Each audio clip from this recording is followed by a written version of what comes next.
Glória a Deus. Continuamos estudando, aprendendo sobre a Santíssima Trindade, o Deus único revelado em três pessoas.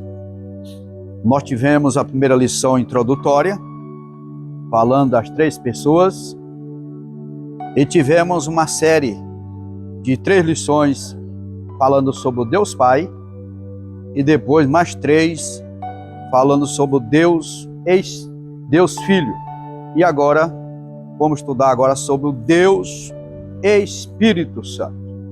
Esta lição, número 8, quando nós estaremos aprendendo sobre o Deus Espírito Santo. 21 de janeiro de 2001, nós tivemos um estudo específico sobre o Espírito Santo.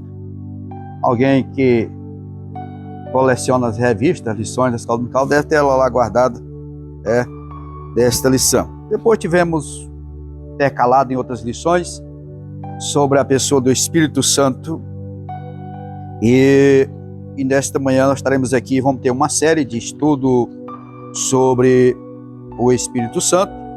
Hoje nós estaremos aprendendo o Deus Espírito Santo.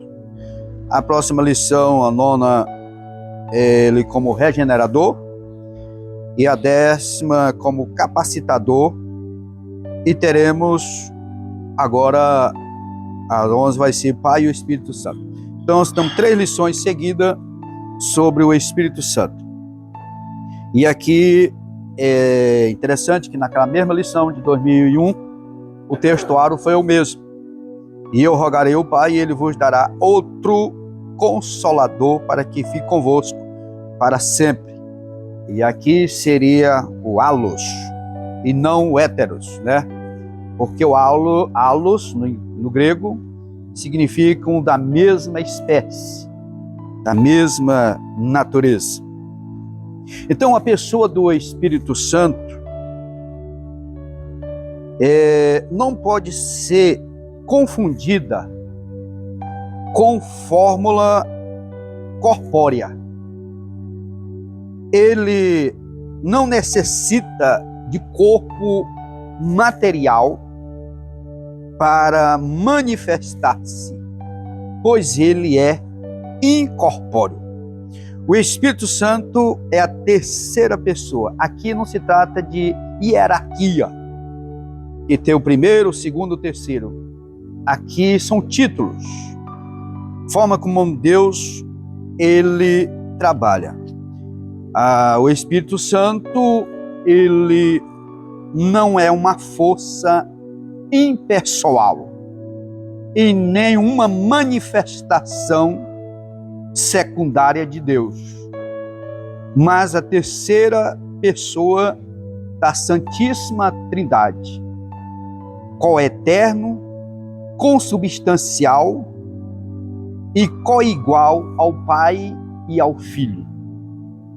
Ele procede do Pai e do Filho, possui plena divindade e atua de forma pessoal e soberana na história da redenção e na vida da igreja. Como Consolador, ele torna presente a obra de Cristo. De que forma? Sustentando, fortalecendo e defendendo os crentes em meio às lutas da fé. Como ensinador, ilumina as Escrituras, guia a igreja em toda a verdade e forma em nós a mente de Cristo. Como santificador, habita no coração regenerado, convencendo do pecado, promovendo transformação progressiva e conduzindo o povo de Deus até a glorificação final. Viver a fé cristã, portanto, é caminhar em comunhão contínua com o Espírito Santo, sob sua direção, poder e presença permanente. Então, a verdade prática, ela é isso. Porque o Espírito Santo, ele é uma pessoa que é existente eternamente. A lição da CPAD ela é interessante, que elas são repetitivas. Mas isso é muito bom, porque a doutrina, ela precisa ser repetida para nós aprendermos. Observe que Paulo disse que não se cansava de ensinar até que Cristo fosse formado ou gerado nas pessoas. Isso que significa repetição. Jesus repetia ensinos para que pudesse os seus ouvintes aprender. Então o Espírito Santo é uma pessoa divina e não uma força impessoal, como já vimos aqui e na introdução, ou uma mera influência espiritual. Ele é consolador prometido que procede do Pai e do Filho. É o que nós vamos ver no segundo ponto da lição, o filioque. Ele é plenamente Deus, a terceira pessoa da Santíssima Trindade. Esta lição discorre cerca da pneumatologia. O que é isso? É a doutrina do estudo sobre o Espírito Santo.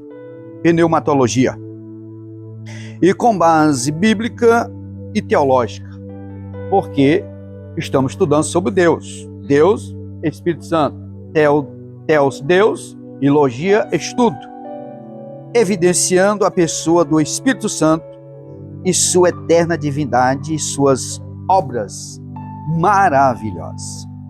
Então, o papel do Espírito Santo, ele é fundamental na história da igreja.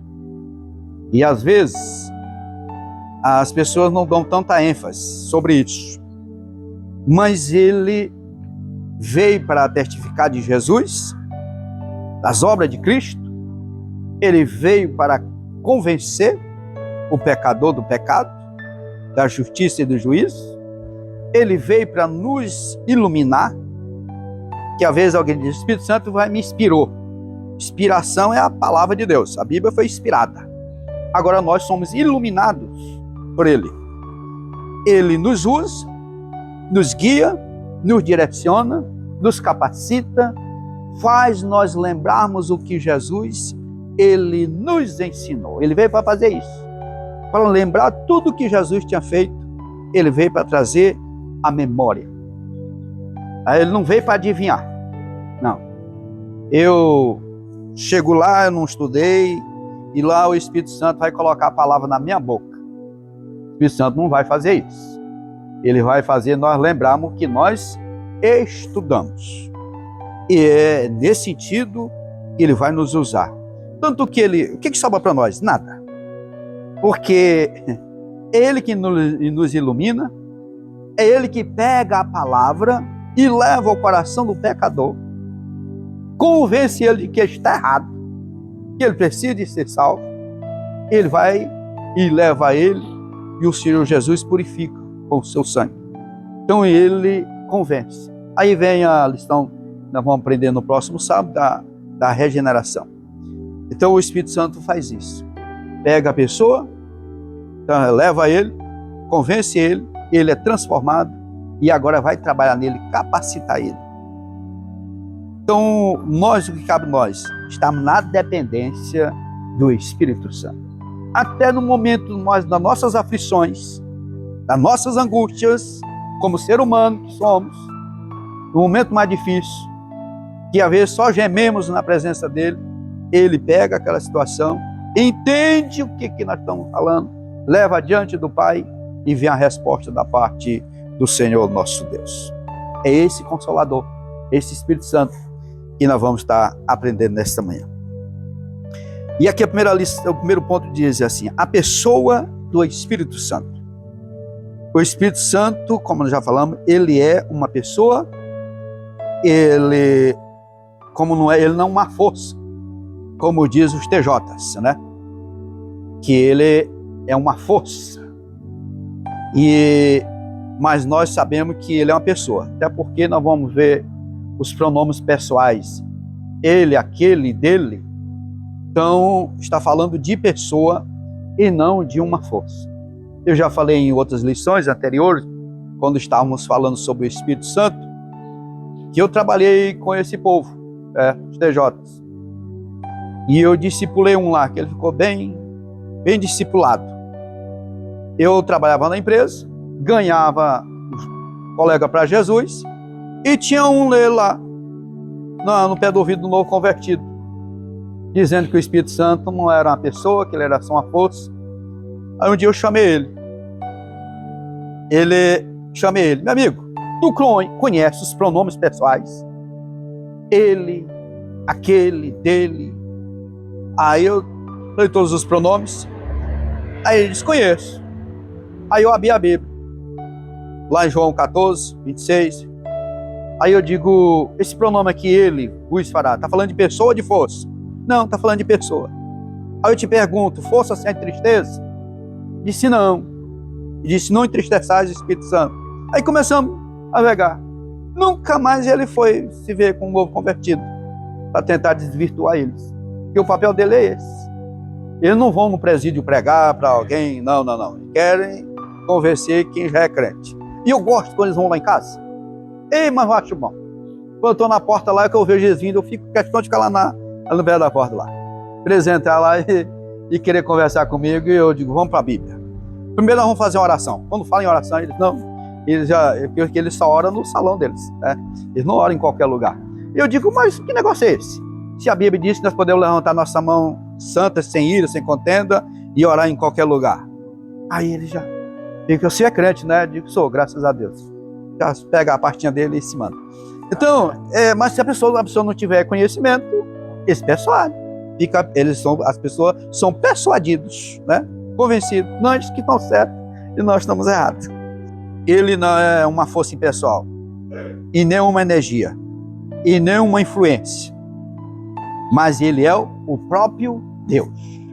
O Espírito Santo, ele é Deus.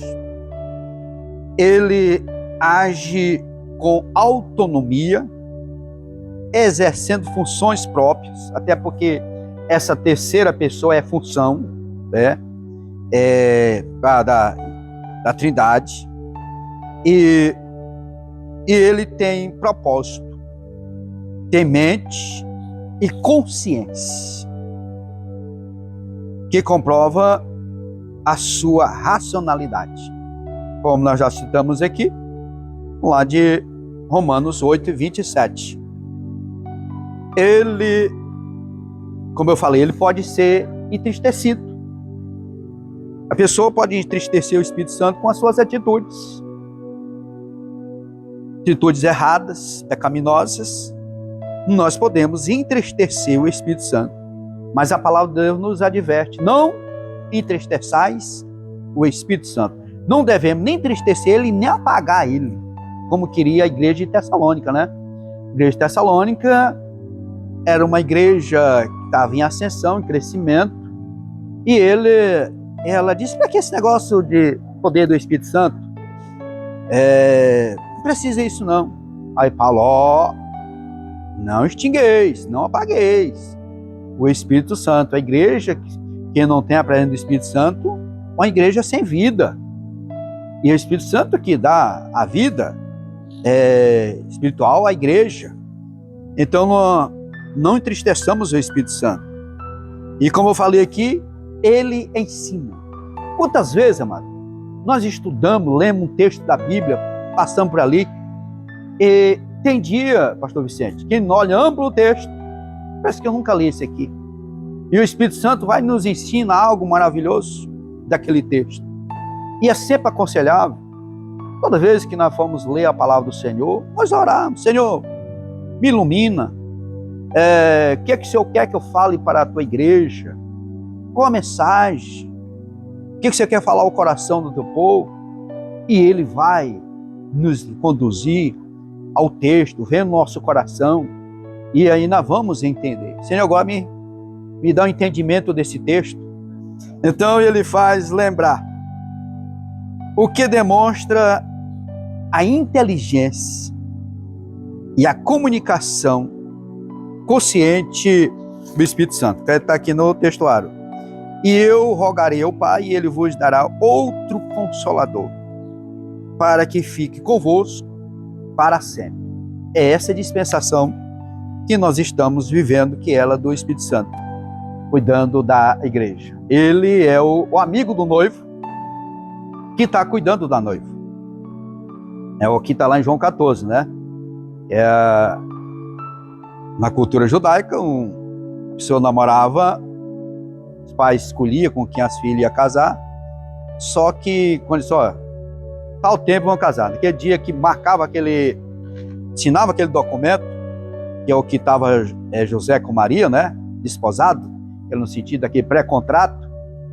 Daquele dia em diante, mais o noivo não ia na casa da noiva. E um amigo é que ia lá, ver como ela estava.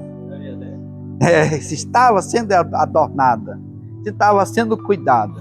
Ele levava a notícia da noiva para o noivo e trazia a notícia do noivo para a noiva, até chegar o dia do casamento, que é que nós vimos lá naquela parábola de Mateus 25.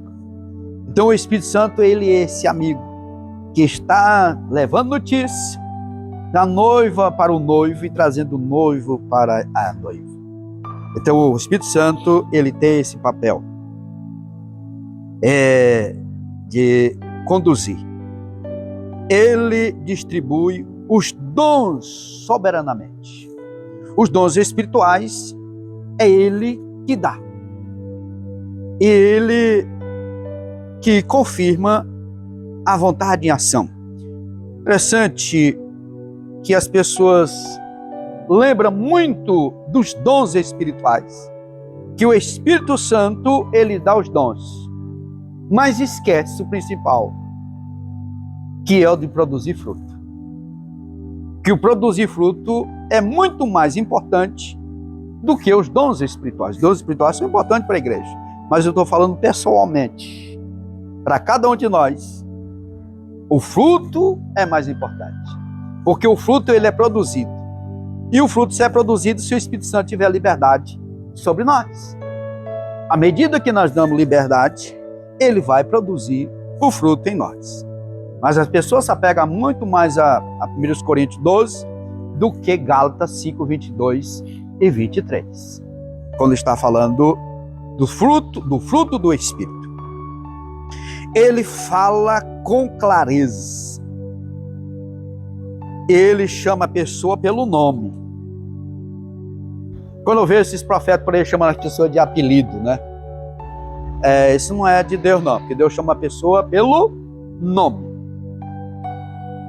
E tem muitos que se empolgam com os dons, principalmente de profecia, né? Que vai lá, oi, você de camisa azul, não, já sou crente, não, você. Aí fica querendo adivinhar. O Espírito Santo não veio para isso. O Espírito Santo é claro, amado. Ele não traz confusão. O Senhor olha lá para Romanos 5:5, diz que o Espírito foi derramado nos nossos corações e ele não traz confusão. E a gente vê muita confusão por aí. A pessoa sai pior do que quando chegou, por causa das pessoas querendo usar o Espírito Santo. Nós não usamos o Espírito Santo, ele nos usa. Mas hoje estamos vivendo essa inversão de valores. Eu preciso deixar alguma coisa, eu preciso deixar minha marca lá, e eu tenho que falar alguma coisa. Aí começa, e aí não acontece nada. Outro já chega dizendo que hoje vai acontecer isso, vai acontecer aquilo. Só acontece se o Espírito Santo quiser. Ele não é dominado por nenhum de nós. Ele às vezes nos atende pela sua misericórdia. Quando nós pedimos, suplicamos a Ele, Ele vai nos atender. E Ele fala com clareza, não traz dúvida. É bem claro a palavra do Senhor. O problema é que às vezes as pessoas saem da palavra e querem entrar no âmbito da adivinhação, do que eu estou sentindo. Não. Seja bem, deixa o Espírito Santo conduzir e não querer conduzir o Espírito Santo. E Ele designa tarefas para nós, que são ações de uma pessoa divina. Então o Espírito Santo, quando a igreja lá de Antioquia estava orando, tinha muitos obreiros ali, e quando o Espírito Santo disse, ó, apartai a Saulo e a Barnabé para a obra missionária. O que? Ele estava conduzindo o trabalho. Mas o que estava acontecendo na igreja? Estava orando. A igreja estava orando e vê a resposta da parte do Senhor. O Espírito Santo mandou que ele apartasse, porque ele é uma pessoa, ele é Deus. Negar a sua pessoa é mutilar a Trindade, como nós vamos ver daqui a pouco nos concílios, né? Que os concílios tentavam menosprezar tanto o Filho como o Espírito Santo. Aí juntava para afirmar que ele era Deus. Então, o primeiro ponto, o Espírito Santo, ele é uma pessoa. Tem todas as características necessárias para ele conduzir a igreja. Então, ele é uma pessoa distinta na Trindade. Não é Deus, como diz o modalismo, usando de várias formas, não. Ele é pessoas distintas. São três pessoas, sendo, como diz aqui, com a mesma essência. E subsiste em três pessoas distintas. Embora o Espírito Santo compartilhe a mesma natureza divina do Pai e do Filho, sendo plenamente Deus. Aí entra ele, aqui entra o pronome pessoal.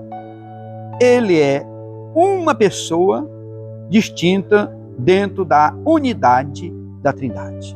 Então a Trindade é tão coesa, tão unida, mas são três pessoas distintas que trabalham em harmonia nas suas funções e trabalha para o bem-estar da igreja, bem como a nação de Israel, claro. Essa distinção do Espírito Santo é essencial para quê, amados? Para refutar heresias, como eu falei, a do modalismo. Que o modalismo, eles entendiam que era uma só pessoa, era um só Deus, e que eles trabalhavam, uma hora se manifestava como Pai, outra hora se manifestava como Filho, e outra vez se manifestava como Deus e Espírito Santo. Então, isso foi Ário, que teve esse entendimento, e que negava a divindade do Filho e do Espírito Santo. Aí veio, que já nós vamos estar falando daqui a pouco sobre os concílios, né? E os concílios foi para ajustar essa situação.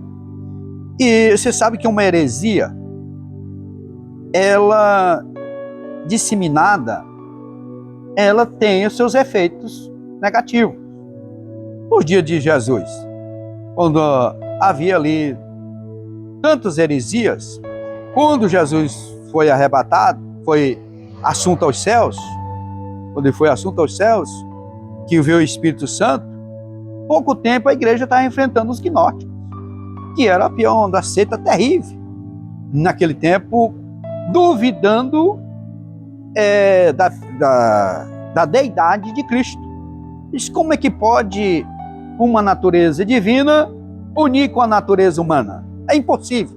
Então os gnósticos estavam disseminando isso e estava surgindo esse vezes. Por isso que nós vemos as cartas, tanto de Paulo como de Pedro e do apóstolo João, refutando isso, lançando por terra essas seitas. Os pneumatomacos, que negava a deidade. Porém, as escrituras ensinam que o Espírito Santo é enviado pelo Pai em nome do Filho. Aí aquele assim, não, isso aqui é um pau mandado, né? Porque um que um pediu, mandou. Isso não rebaixa, mano. Não diminui a deidade do Espírito Santo. Ele continua com o mesmo poder, os mesmos atributos. Porém, as Escrituras ensinam que o Espírito Santo enviado pelo Pai em nome de Jesus, evidenciando o quê? O seu papel distinto na sua missão específica. Aqui foi o Senhor Jesus prometendo para seus discípulos, porque o discípulo tinha Jesus como um consolador. Agora esse consolador ia ser morto, porque esse capítulo 14 foi depois daquela ceia, no momento de ir para o Getsêmani. Ele foi escrito, e Jesus falou isso. E ali Jesus disse, ia para o Pai, mas ele não ia deixar eles órfãos, ele ia enviar outro consolador. Então, outro da mesma espécie, da mesma natureza. É como diz, mas aquele consolador, o Espírito Santo, que o Pai enviará no meu nome, em meu nome, vos ensinará todas as coisas e vos fará lembrar de tudo quanto vos tenho dito. Então o papel principal do Espírito Santo foi fazer isso. Ele veio para consolar o discípulo e fazer lembrar, ó, Jesus ensinou isso. Aí prova, coisa mais clara que tem, é que as escrituras da Bíblia, a maneira que os evangelhos foram escritos, a maneira que Paulo escreveu as suas cartas, a maneira que o livro histórico dos apóstolos foi escrito. Amado, o homem jamais por si tinha uma capacidade dessa de escrever se não fosse pelo Espírito Santo, se não fosse ele lembrando. O homem não tem essa capacidade de escrever o que tem esse conteúdo e ter a harmonia que tem, vamos dizer assim, toda a Bíblia Sagrada. Então ele é uma pessoa distinta do Pai e do Filho, mas com a mesma essência, com as mesmas substâncias, com os mesmos poderes. E ele é o Consolador prometido. Aqui vem o Jesus era o Consolador. Agora, no grego, essa palavra Consolador é Paráclito, o Paracleto, como alguns falam, o maior som mais é Paráclito, que significa aquele que encoraja e que conforta. Era exatamente isso que os discípulos estavam precisando, porque ele ia, prova disso, o que os discípulos fizeram depois que Jesus foi sepultado? Primeiro eles estavam ali tudo trancado com medo, né? No terceiro dia, que Jesus ressuscitou, que apareceu a Maria Madalena, mandou que os discípulos se reunissem lá, que ele ia lá. Ele não ficou 40 dias. Com a outra vez que Jesus encontrou eles, estavam voltando aos seus ofícios. Eles estavam voltando a pescar. Disse, ó, o Consolador foi embora, agora tudo acabou para nós. Vamos voltar à nossa rotina de trabalho. É o que nós sabemos fazer. Olha que Jesus tinha ensinado ele para eles, ó, vocês serão pescadores de homens. Mas ele já tinha esquecido disso. Ele disse, não, vamos continuar nosso trabalho. Quantas vezes a pessoa tem uma chamada de Deus e às vezes ele disse, não, esse negócio não vai dar certo não, eu vou continuar no meu trabalho, no meu serviço e dar muito mais resultado. E não desenvolve. Por quê? Porque ele tem uma chamada. Ele está negligenciando a chamada dele. Aí Jesus disse, e vou mandar outro Consolador. Aí foi quando Jesus deixou, eles foram para o ofício. Foram ou não foram? Foram. Passaram a noite todinha, pegaram alguma coisa? Nada. E Jesus chegou lá e cobrou deles. Cadê o peixe? Vocês não são pescadores? Vocês não voltaram ao ofício? Cadê para nós comer? Ah, não pegaram nada. Aí Jesus pegou, quando chegou lá, que eles chegaram, já tinha peixe assado. Jesus estava dizendo que ele que ia prover para eles. Depois, claro, que Jesus mandou lançar a rede, tiveram a colheita. Mas Jesus estava mostrando que ele que ia prover para eles. Aí ele disse, olha, fique em Jerusalém, até que do alto seja revestido de poder, para ser a minha testemunha, tanto em Jerusalém, em Judeia, na Judéia e na Samaria e os confins da terra. Jesus não disse, fique lá 10 dias. Jesus não disse a quantidade de dia que ele ficou. Ele mandou eles ficar lá. Interessante, 500 e poucas pessoas viram Jesus sendo assunto aos céus. Vieram para o cenáculo, lá, para orar. E quantos foram receber naquele dia, foram batizar com o Espírito Santo? 120. E o 380? Ela não estava mais lá. não tiveram perseverança para aguardar o Consolador. Então, ele é que conforta, ele é o ajudador e que auxilia na necessidade e ainda tem o papel de advogado. Porque nós sabemos que Jesus Cristo é o nosso advogado. Lá na primeira epístola de João, lá diz que nós temos um advogado. Hoje ele é advogado, mas nós sabemos que futuramente ele será o quê? Juiz. Muito bem, será juiz. Mas hoje ele é esse ajudador que está conosco. Nós não estamos sozinhos. Que intercede ou defende alguém perante a autoridade. Foi o caso dos apóstolos, né? Sendo lá interrogados para a cura daquele coxo, e eles estavam lá. Tanto Paulo, passaram por isso, mas o Consolador estava lá. Esse vocal paráclito aparece 5 vezes só nos escritos de João e no Evangelho. Aparece 5 vezes. No Evangelho 4 e na primeira epístola 5. E uma na primeira João 2:1, melhor dizendo. O Espírito Santo é chamado de outro Consolador. Ou seja, alguém da mesma natureza de Jesus. Da mesma natureza que Jesus. O Espírito Santo, portanto, não é inferior ao Filho, mas assume o papel da presença permanente de Deus na vida dos crentes. Interessante. Foi preciso Jesus vir tomando forma humana, na aprendemos nas lições passadas, se tornou homem, resolveu o problema da salvação, o sacrifício que precisava ser perfeito, e ele foi esse Cordeiro perfeito, que fez com que nós pudéssemos, através da transformação, termos as duas naturezas. Essa é a adâmica que nós herdamos, mas também tem a natureza divina. E nessa natureza divina, nós temos templo e morada do Espírito Santo. Ele habita em nós. Então, esse corpo físico nosso, ele é o tabernáculo, a morada do Espírito Santo. Ele veio para habitar em nós. Então, repito aqui que no grego é allos, outro do mesmo tipo ou da mesma espécie, e não héteros. Porque o héteros, ele é como alguém diferente, né? De outra espécie, de outra natureza. Mas Jesus, ele é o allos.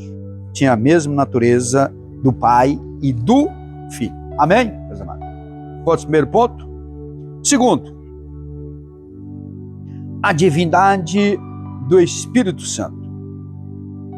Aqui, a divindade do Espírito Santo, que é o debate de filioque. Essa expressão significa e do Filho. O que é que acontece? No concílio de Nicéia, nós vimos, vamos voltar na lição 2, na lição primeira, a primeira lição. Vamos voltar ela aqui, na primeira lição, e sendo o ponto que nós vamos ver aqui na segunda lição, é sobre esses concílios. E está aqui na segundo ponto, qual é essa lição? Nós estudamos aqui na lição passada, na primeira lição, esse mesmo, o terceiro ponto. O terceiro ponto da primeira lição.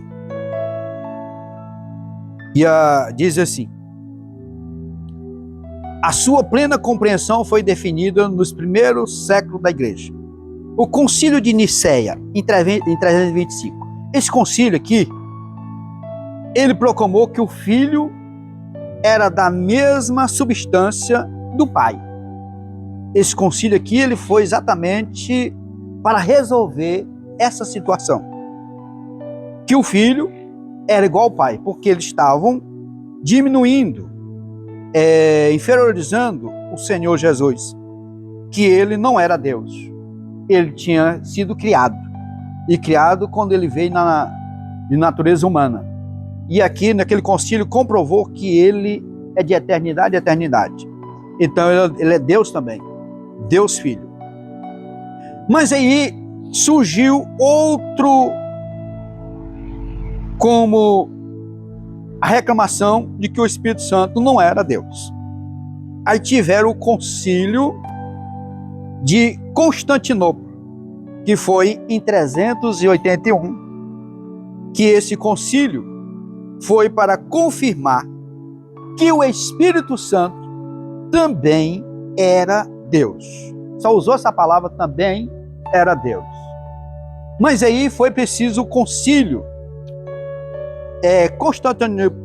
de Constantinopolitano em 553 para definir que o Espírito Santo ele era também uma pessoa da Trindade, ele era Deus. E nesse concílio de 553 foi quando foi dividido a igreja ocidental da oriental. Roma de Constantinopla foi dividido porque parte não concordou que o Espírito Santo ele era uma pessoa, que ele era Deus. Uns concordaram e outros não. Então ficou resultado neste concílio. O comentador aqui só colocou os dois, e só colocou aqui, como estava falando só do Espírito Santo, só o concílio de Constantinopla, que foi em 381. Isso aqui foi para combater o arianismo e os pneumatomacos, né? Foi exatamente para combater ele. E aqui diz, após a confirmar que o Pai, o Filho e o Espírito Santo possuem a mesma essência divina.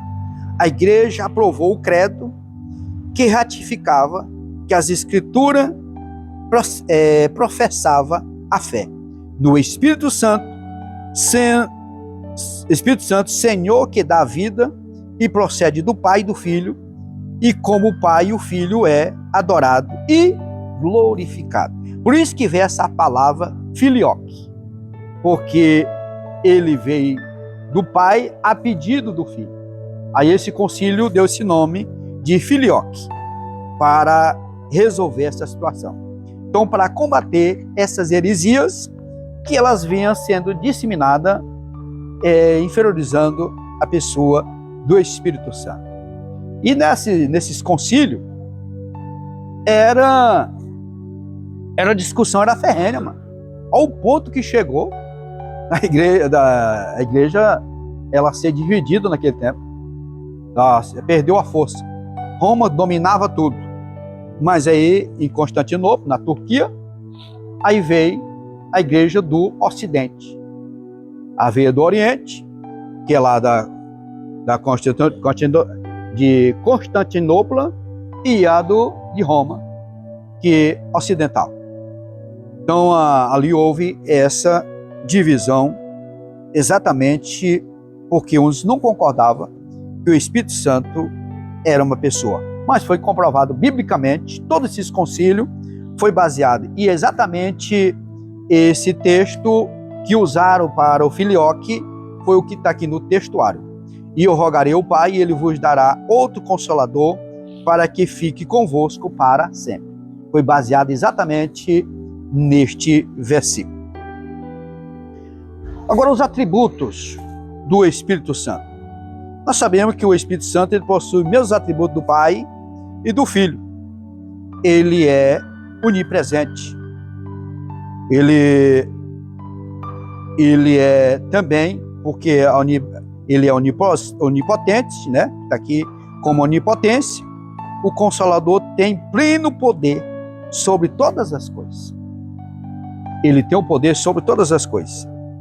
E ele é onisciente, porque não existe nada além do seu conhecimento, que foi aquele caso lá de Ananias e Safira, né? Que ele, porque mentiste a Deus, na verdade ao Espírito Santo. Então estava comprovando de que ele era Deus. E o salmista reconhece a sua onipresença. Não há lugar que possamos esconder da presença do Espírito Santo. Não tem como nós fugirmos. Em todo lugar que nós tivermos, ele está presente. Se você lendo o Salmo 139, você vai ver lá que ele descreve vários locais que, onde estivessem, estaria ali a presença do Senhor. E como ele, além dos atributos da onipotência, de onisciência, de saber todas as coisas, e está presente em todo lugar, também ele é eterno. Ele é de eternidade a eternidade. Ele não passou a existir no Pentecoste, pois já estava presente lá no Gênesis, lá na criação. E ele parava sobre as águas. Estava preparando tudo para a nova criação. E ele estava na criação do universo. Esses atributos, eles são o quê? Absolutos. Por que são absolutos? Porque só pertence à Trindade. Não são atributos comunicáveis, que pode nos comunicar a nós. Podemos ter ele, não. Isso aqui só a Trindade tem. São exclusivos da divindade. E essas virtudes são de modo inequívoco evidências da deidade do Espírito Santo. Então, chegar alguém e dizer que o Espírito Santo não é uma pessoa, nós temos todo o respaldo bíblico para provar que ele é uma pessoa.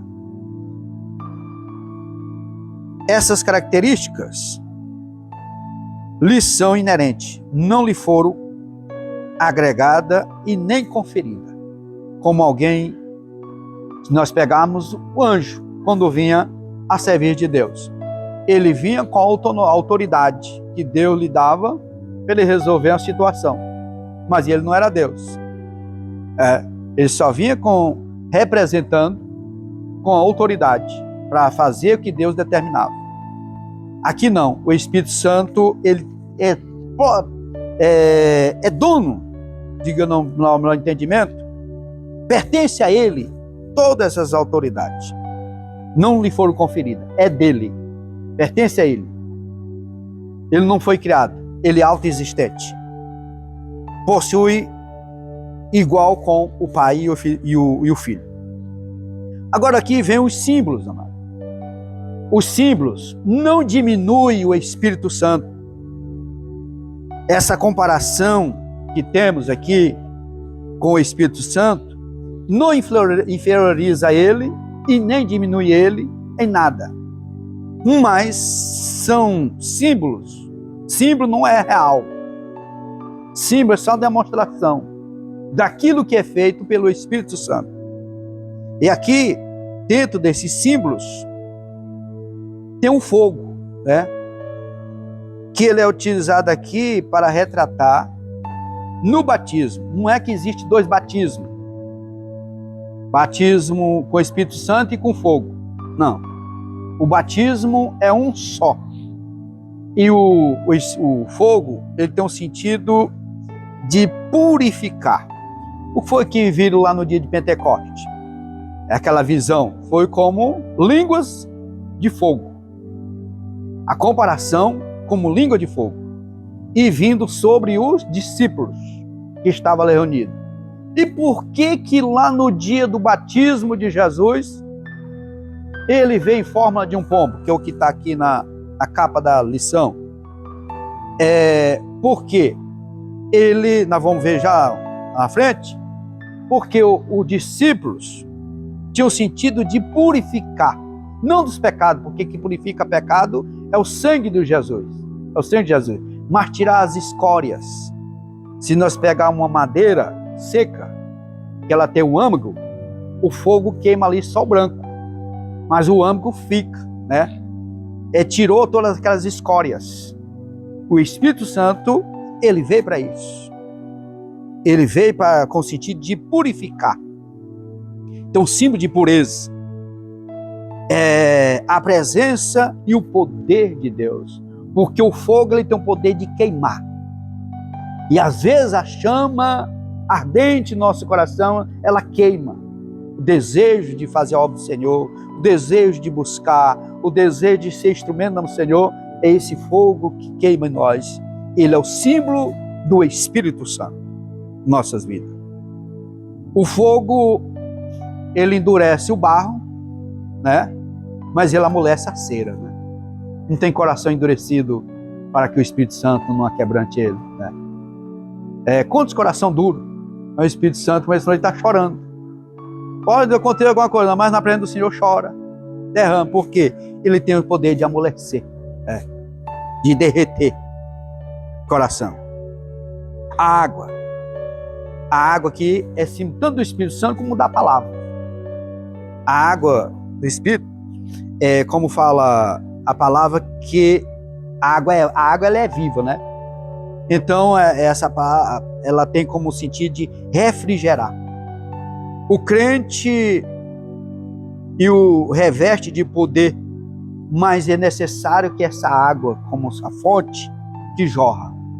Olha, o último dia da festa, que Jesus está lá, a festa dos tabernáculos, que ele se pôs de pé e disse: se alguém crer, tivesse sede, viesse nele e bebesse. Porque dali começaria uma fonte de água viva, fluía. Ou seja, essa água, ela está em nós, que é a presença do Espírito Santo, e ela vai fluir de nós. Essa água que, às vezes, você encontra a pessoa e está sedento, e você começa a falar da palavra de Deus, e vem como refrigério para a vida da pessoa. Vem como uma água que sacia a sede. E nós somos esses portadores desta água para nós levarmos para os sedentos. E tem um vento que fala essa natureza invisível do Espírito Santo, porque nós não vemos ele, mas nós sentimos a presença dele. E foi a maneira como ele aconteceu lá no dia de Pentecoste. Foi como um vento, veemente impetuoso. E o vento foi a lição que Jesus deu para Nicodemo, né? E vamos ver lá o que diz João 3:8. Foi a lição de Jesus para Nicodemos. 3:8. E que diz: o vento sopra onde quer e ouve a sua voz, mas não sabe de onde vem e nem para onde vai. Assim é todo aquele que é nascido do Espírito. Ele é direcionado por ele. Ele é guiado por ele. Foi o Jesus falando com Nicodemos, e isso aconteceu no dia de Pentecoste. E o óleo? Óleo usado para a luz, a unção. Nós observamos que no Antigo Testamento o óleo era usado ali no candelabro, né? E precisava ser um óleo puro, um óleo sem mistura. Porque o óleo que queimava naquele tempo lá no candelabro, se tivesse alguma impureza, dava muita fumaça. E nós estamos vendo hoje muita fumaça por aí, né? Movimento que não é o azeite puro, né? Movimento que não tem sustentabilidade, não é o verdadeiro óleo, que é símbolo do Espírito Santo. Esse óleo também, voltando o óleo lá que era usado, ele era usado para consagração de sacerdote. Ele era usado em todos os serviços. E também nós precisamos, como a iluminação, para que nós possamos entender a palavra do Senhor.